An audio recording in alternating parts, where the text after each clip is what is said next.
The Vampire of Venice. Venice, the city of canals, masks, and shadows, held many secrets within its ancient walls. By day, it was a bustling hub of tourists and locals, but by night, the city transformed. The narrow alleyways, dimly lit by flickering lanterns, seemed to harbor whispers of the past.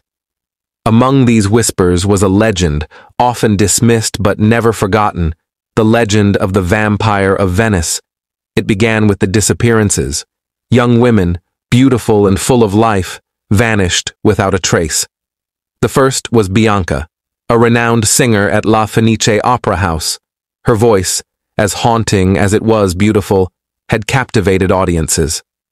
One night, after a particularly mesmerizing performance, she never returned home. Then there was Lucia, a talented artist known for her paintings of the Venetian skyline. She was last seen sketching by the Rialto Bridge.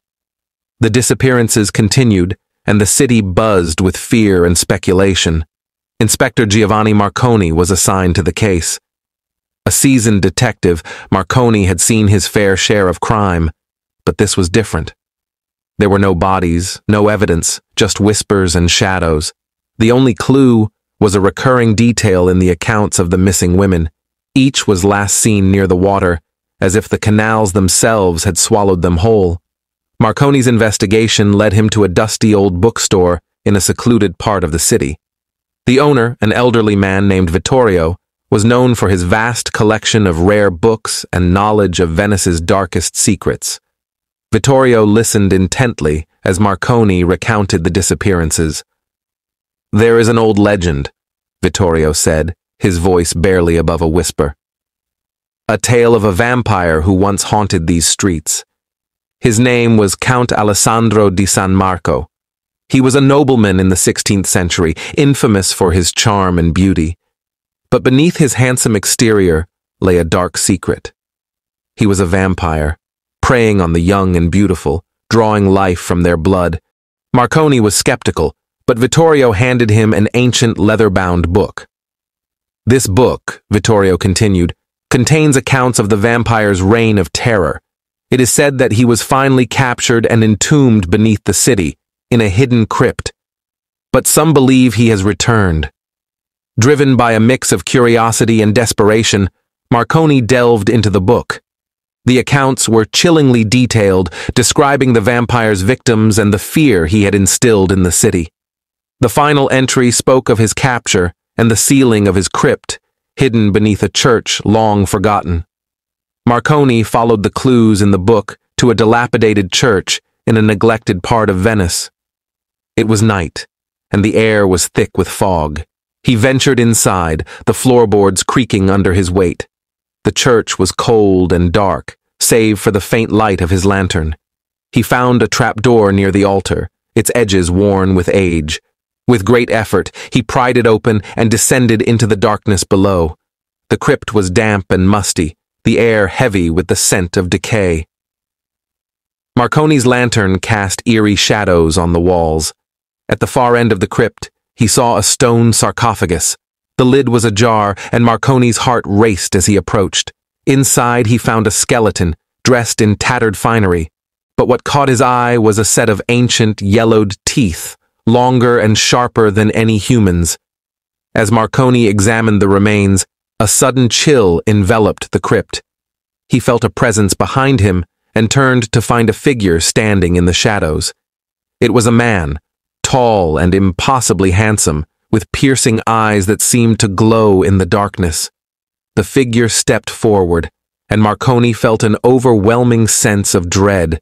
"I see you have found my resting place," the figure said, his voice smooth and melodic.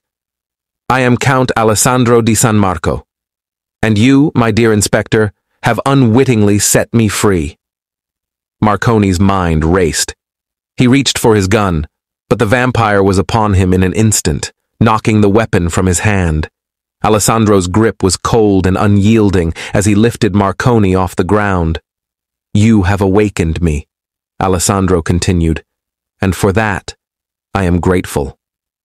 But I am hungry, and you will serve as my first meal." Just as Alessandro was about to sink his teeth into Marconi's neck, the inspector remembered a passage from the book. He reached into his pocket and pulled out a small, silver crucifix. He pressed it against the vampire's chest, and Alessandro recoiled in pain, dropping Marconi to the ground. "You will not stop me, mortal," Alessandro hissed, retreating into the shadows. "I will feed, and I will grow stronger. You cannot hide from me." Marconi knew he had to stop the vampire before more lives were lost. He returned to Vittorio, who provided him with a set of tools, a wooden stake, a mallet, and a vial of holy water. "You must destroy him," Vittorio urged.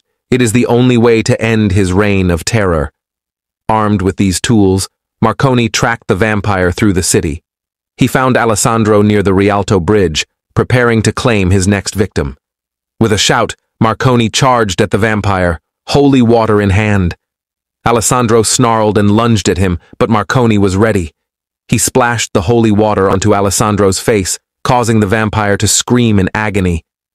Taking advantage of the vampire's moment of weakness, Marconi drove the wooden stake into Alessandro's heart with all his strength. The vampire let out a final blood-curdling scream before collapsing into a heap of dust and bones. The city was safe once more, but Marconi knew the scars would remain.